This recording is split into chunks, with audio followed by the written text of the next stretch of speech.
It's so nice when I can have a piece of gear that I use like on the roads that I can very easily transition onto the trails and it still is like, mwah.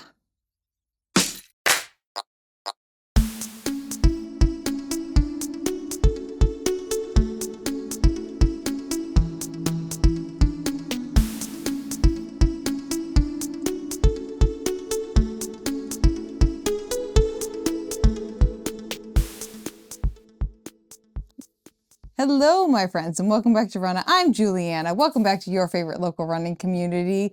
We are back again with another shoe-eating monster. We have Chewy with us right here, and Chewy is here today to let us review a piece of gear that I used at my 50-mile DNF recently, which, thank you so much. I am very proud of my DNF, and I made sure that they had that on the results website because initially it wasn't up there. And I was like, you better give me credit for that. You better, I will be getting credit for this DNF. Who cares? Besides me, absolutely no one, but I care. So that's good. So I am here today for all of you with a piece of gear that I use on the roads and have used very, very regularly for years and was able to take with me to the trails and just, it was one of the pieces of gear that made the day a lot easier. So before we get into that, don't forget to subscribe to the channel. That way you can be part of your favorite local running community every week here on Runnah.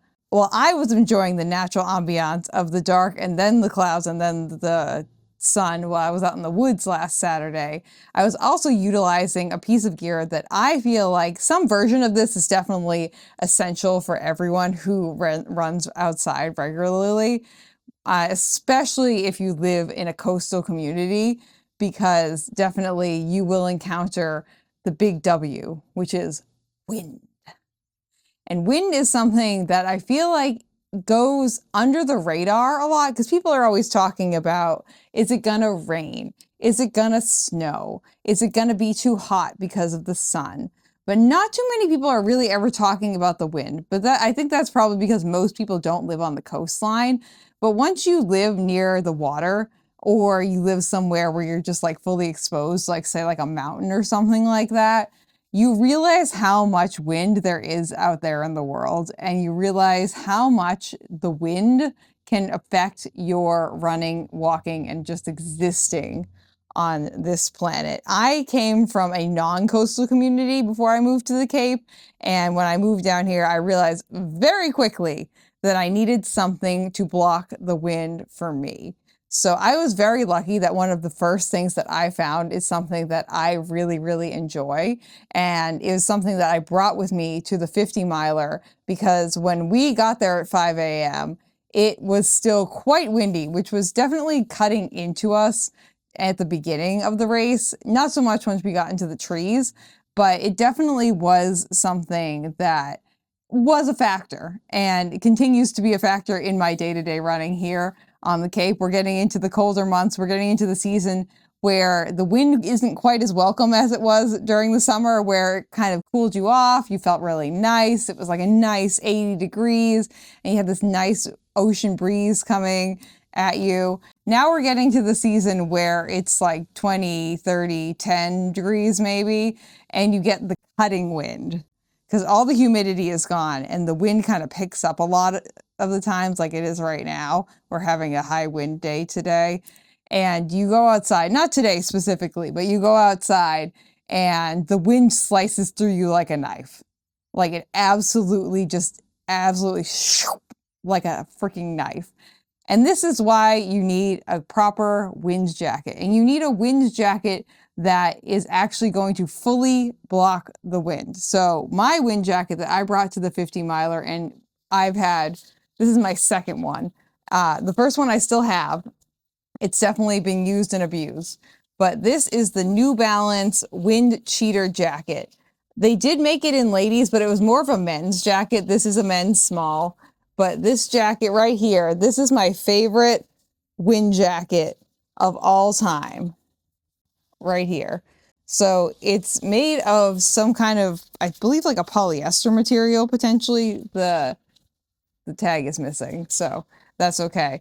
But it's, as you can see, it's mostly just this kind of like plasticky nylon-ish material. It does have a little bit of venting here in a certain spots, but this is, I can attest to my Cape Cod running that this is a fully windproof jacket. You put this bad boy on, you are not going to feel a teeny tiny bit of wind touching any part of your body that is underneath here at all. And it keeps in the warmth. So I love to use this jacket as an outer layer. When I purchased this jacket, I made sure that it was big enough that I could put it over anything that I was wearing. So for the Ultra, I was wearing this over my vest. So I had my merino wool underlayers, which we all know are 10 out of 10. We love them. 100% merino wool, t-shirt and a long sleeve. Great for temperature regulation, especially if you're a girly like me who has rain odds. And I had my vest over that, but then over that, I had this. And like you can see, it's not like a thick jacket in any capacity, but it is very good at retaining heat, which is a good and a bad thing, because you kind of got to think through wearing this jacket a little bit, because if it is sunny, this jacket will very quickly turn into what I like to call a greenhouse. So you will turn into a greenhouse really quick. It is easy to vent it. Like you can open it up and just have it around you like this. It's not going to do as good of a job of blocking the wind, but this is not a summertime jacket. It looks like a nice light jacket, but if you are running, one, it's going to trap the heat from your body in this thing. Two, if there's any kind of sunlight happening, it's going to definitely make your jacket very, very, very warm. But it is absolutely perfect if it is cold, if it is dark, if it is windy, which were all the conditions we came across at the Tark Stone Cat 50 miler. And I got it big enough so that way it fits right around me. And I feel like this is a jacket that is, a version of this is definitely something that is essential to I would say every runner's toolkit. It's something that's really light. Like I ended up taking this off about halfway through the race, and it actually does, I believe, fold up in one of the pockets here. I'm pretty sure you can fold it up and just like do that and like put it in one of the pockets. But I didn't bother doing that. I was too lazy to do that. But it folds up pretty small. So this is what I did when I was out running, and I just folded it up into the hood. And I mean, you can definitely make it smaller than this if you really wanted to like be anal about it and compress it down. But I just shoved this into the back of my pack. This thing weighs like nothing. This must be like a couple of ounces. And just having that in my backpack and knowing that I had something that if it got cold again, I could just like pop this right back on and just be like, whoop. Okay, here we go. We got our jacket ready to go. Bam. Yes, ma'am. Here we go. So just having that, I think is really, really just wonderful. I will say that this jacket, couple caveats about this jacket. This jacket is not waterproof. It is water resistant. It is definitely not waterproof. I've worn this for multiple marathons, some of which where it has started raining. After about like 5 minutes of rain, this thing will start to soak through. This is a wind cheater. It is not a water cheater. It is a wind cheater. The other caveat about this item is they don't make this jacket anymore, which is a big old bummer to me. And I really wish that I could like recommend. I was looking on the New Balance website, and they don't have a wind jacket anymore, which is so annoying. So you can't even buy a New Balance wind jacket anymore. But I did do a little bit more research as to like what other people currently are buying, like new models that you can buy brand new. If you're looking for like a high quality, specifically like wind jacket, you can buy used versions of this. I did look online earlier today, and there are used wind cheaters, and it's the New Balance Wind Cheater, not wind jacket, wind cheater, that this one is. But you can buy used versions of this for sure. I found some this morning if you wanted to partake in those. Or one of the more highly reviewed and regarded jackets, I guess over the last couple of years, comes from Patagonia.